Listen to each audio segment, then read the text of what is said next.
On February 28, 2026, the United States and Israel launched a unilateral military campaign into Iranian airspace, known as Operation Epic Fury. The primary objective of these initial strikes was achieved almost immediately: the assassination of Iran's supreme leader, Ali Khamenei. Within hours, the Islamic Revolutionary Guard Corps, Iran's premier military and political force, issued a response. Over open VHF radio channels, they broadcast a blanket warning to all commercial vessels. The Strait of Hormuz was now closed to Western shipping. By successfully decapitating the nation's leadership, the Allied forces created a massive power vacuum. But instead of paralyzing the Iranian military, that vacuum triggered an immediate cascading freeze across the entire global economy. Looking at this satellite view of the Strait of Hormuz, you can see the harsh geographic reality of the region. The waterway forms a tight, inescapable bottleneck between Iran to the north and Oman to the south. This map illustrates exactly how tight that bottleneck is. At its narrowest point, the navigable channel is just 21 miles wide. Through this tiny gap, 20 million barrels of oil flow every single day. That represents a full 20% of all seaborne oil traded worldwide. And the destination of that oil extends far beyond the West. Fully 84% of the crude squeezing through this passage is destined for Asian markets. By aiming their sights on this single 21-mile bottleneck, Iranian forces effectively captured 1/5 of the world's daily energy supply without having to sink a single foreign battleship. From March 1st to March 12th, the situation on the water escalated rapidly. Commercial merchant vessels were repeatedly targeted by coordinated drone and missile strikes.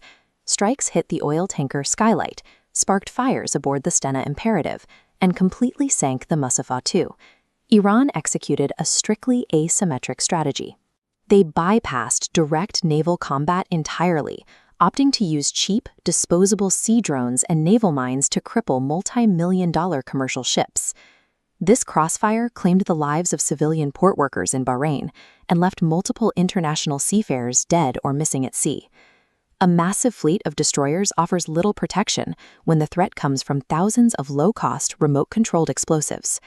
Against slow, unarmored commercial traffic, the strait became entirely undefendable.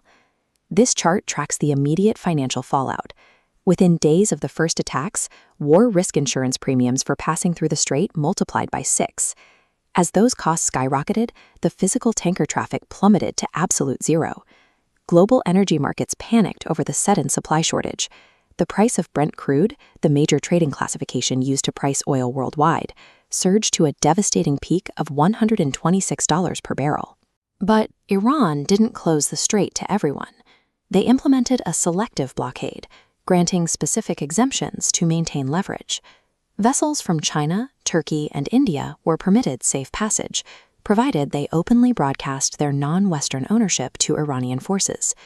This selective filtering acts as a highly precise economic weapon. It punishes Western markets while rewarding nations that choose to stay out of the conflict.